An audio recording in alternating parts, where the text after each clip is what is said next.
ఆ దెబ్బేంటి? చిన్న యాక్సిడెంట్. జాగ్రత్త కార్తీక్. చాలా ఆశ్చర్యంగా ఉంది ఇన్స్పెక్టర్. చనిపోయే వాళ్ళకి ఆత్మహత్య చేసుకునే అంత సమస్యలే లేవు. చాలా సంతోషంగా ఉండే ఫ్యామిలీస్ వాళ్ళవి. పైగా చదువు రాని వాళ్ళు కూడా గాంధార్ లిపిలో దేవుడు నన్ను పిలుస్తున్నాడు నేను వెళ్ళాలి అని రాయటం ఏంటి? చనిపోయే ముందు నెమలి కనపడి మాయమైపోవటం ఏంటి? అసలు ఏమీ అర్థం కావట్లేదు.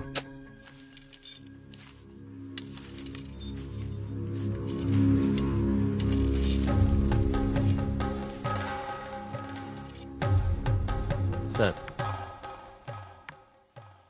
ఇదిగోండి సార్ ఫైల్. ఇక్కడ పెట్టు.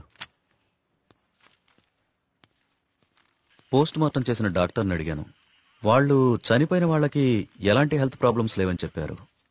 అలానే బ్లడ్ టెస్ట్ రిపోర్ట్స్ కూడా నార్మల్గానే ఉన్నాయి.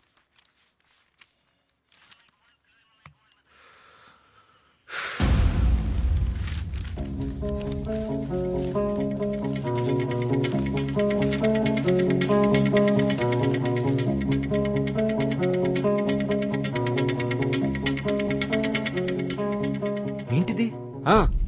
బాబు, కొన్ని నెలల క్రితం మన ఊర్లో కొంతమంది వచ్చారు. వాళ్ళని ఏదో అంటారే.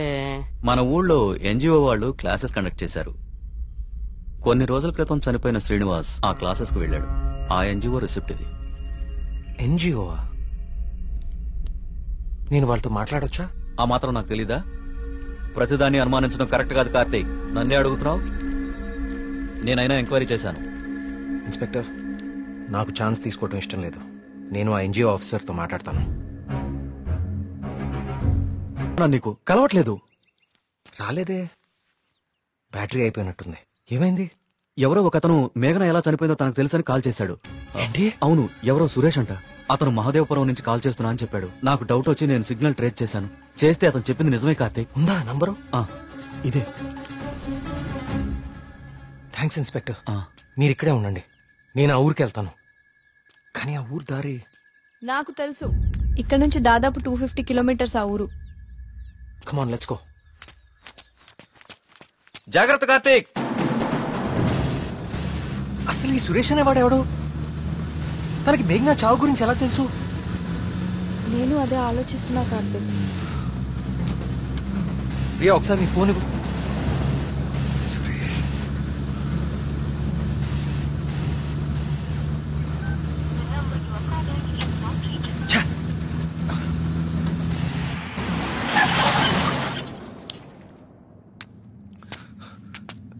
రా.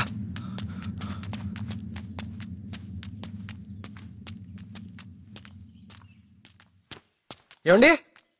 ఏమండి? ఎవరు? ఈ ఊర్లో కొల్ల సురేష్ అనే మనిషి ఉన్నాడు. ఎక్కడున్నారో చెప్తారా? ఇప్పుడే నాతో మాట్లాడి ఇలా వెళ్ళాడండి. అటా? ఇటే.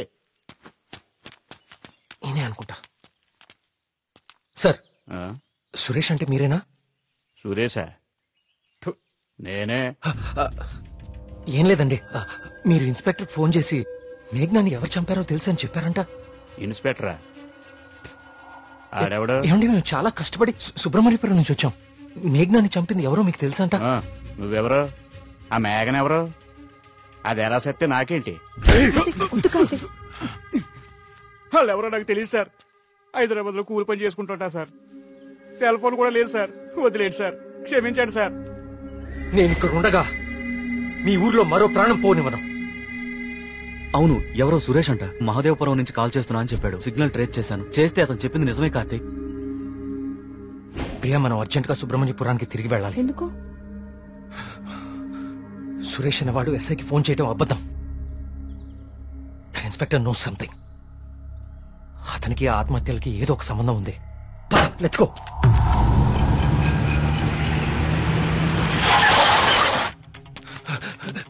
సార్, ఆ ఎస్ఐ ఎక్కడ ఉన్నాడు?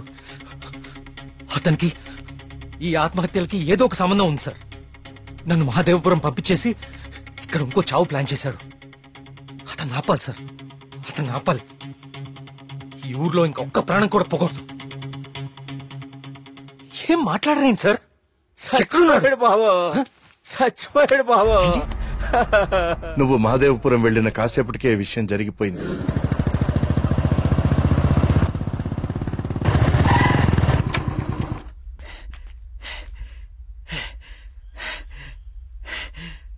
ఇన్స్పెక్టర్ గారు టీ ఇదేమంటారా?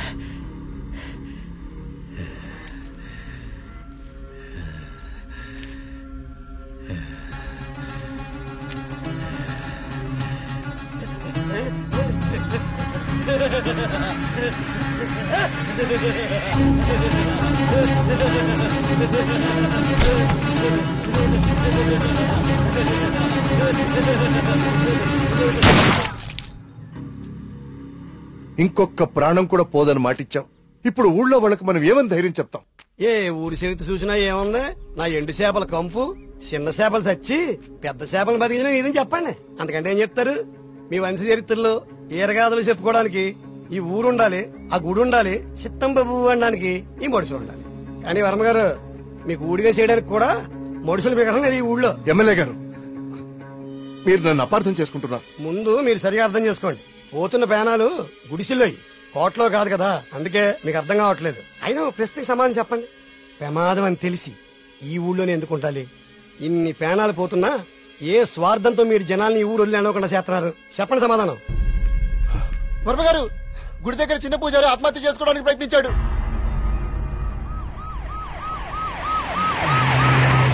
దేవుడికి ఇష్టం లేని అభిషేకం జరిగింది. ఊరంతా వలకాడ అయిపోతుంది. పదండ్రా, ఈ ఊరు వదిలి వెళ్ళిపోదాం. అయ్యో వర్మ గారు, వెళ్తామండి. పదండ్రా, ఇక్కడ ఎందుకురా?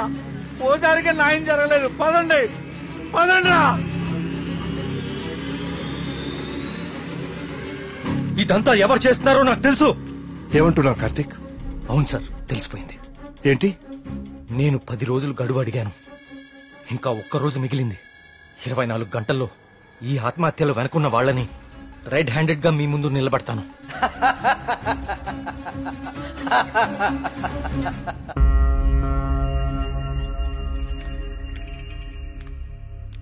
కార్తీక్ అడిగిన ఒక్కరోజు గడువు గురించి ఎమ్మెల్యే గారితో ఫోన్లో మాట్లాడారు. ఇంకే ఒక్క ప్రాణ నష్టం జరిగినా మనమంతా ఈ ఊరు ఖాళీ చేయాల్సి వస్తుందని ఆయన చెప్పేశారు.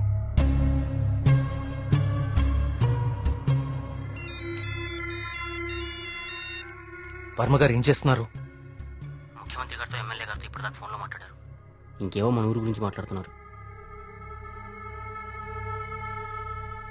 సరే కుమార్.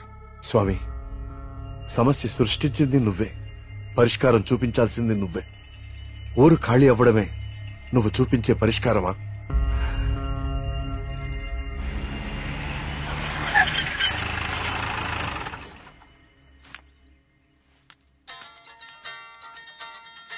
హలో ప్రియా, నువ్వు అసలు గుడికి ఎందుకు వెళ్ళావు?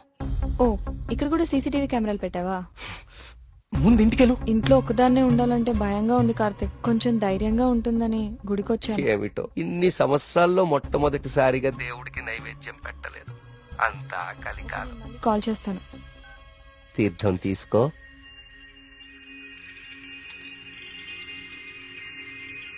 ఆయుష్మాన్ భవ. అమ్మగారు నమస్కారం అండి. పూజారి గారి ప్రసాదం మీకు ఇచ్చిరమ్మన్నారు, తీసుకోండి. హలో. హలో. Thank you. ఉంటానమ్మా. ప్రియా వచ్చింది ఎవరు? పూజారి గారు ప్రసాదం ఇచ్చి పంపించారు. ఇందాక ఇవ్వడం మర్చిపోయారంట. సరే, జాగ్రత్త.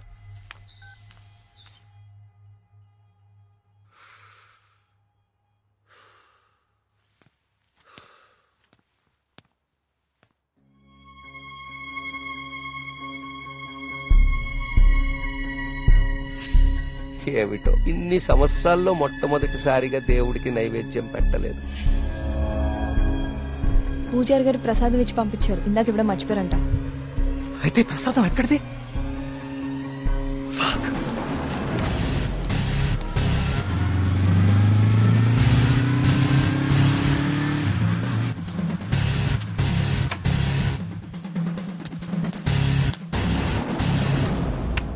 ప్రియా, ప్రియా, ప్రియా, ప్రియా, తలుపు తీ. ప్రియా, ప్రియా, వినపడుతుందా?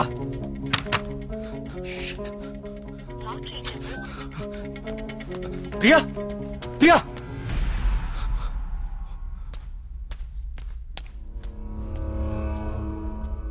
ప్రియా, నీ ఫోన్ స్విచ్ ఆఫ్ లో ఎందుకుంది? తలుపు కొడుతుంటే తీయట్లేదేంటి? Priya, what happened?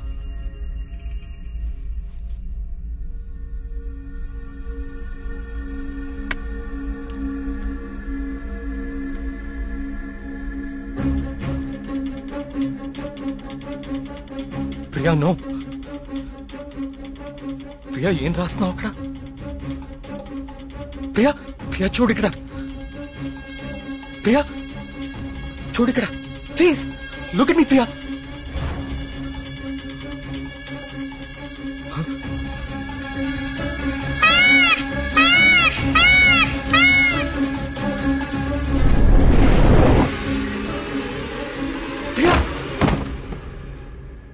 Priya Priya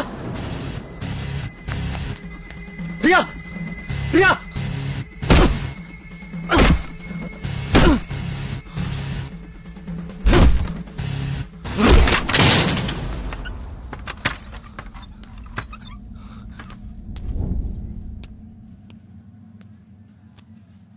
she's fine.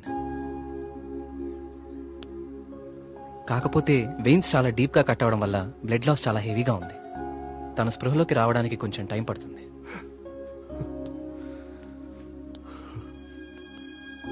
Karthik ఒకసారి రండి.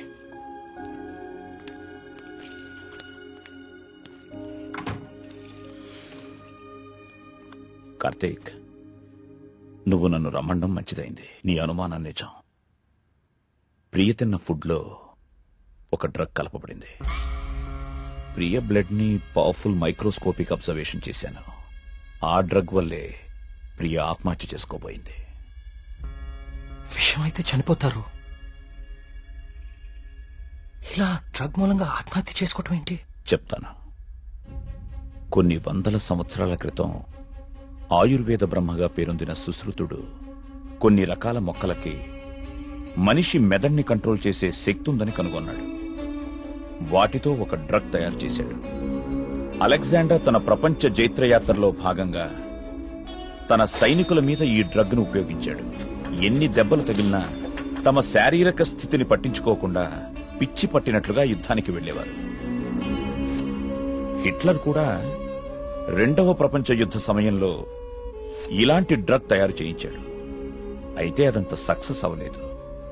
ఆ డ్రగ్ ని 3 డోసెస్ గా ఇస్తారు. రోజుకి 1 డోస్. ఆ 3rd డోస్ బాడీలోకి వెళ్ళాక డ్రగ్ ఎఫెక్ట్ స్టార్ట్ అవుతుంది. ఎవరైనా ఈజీగా ఆ వ్యక్తి మెదడుని కంట్రోల్లోకి తీసుకోవచ్చు. అంతేకాదు, ఆ 3 డోసెస్ ఒకేసారి కల్పిస్తే అది సైనైడ్ కంటే ప్రమాదకరం. It's a hypnotic suicidal drug. అంటే ప్రియా కూడా?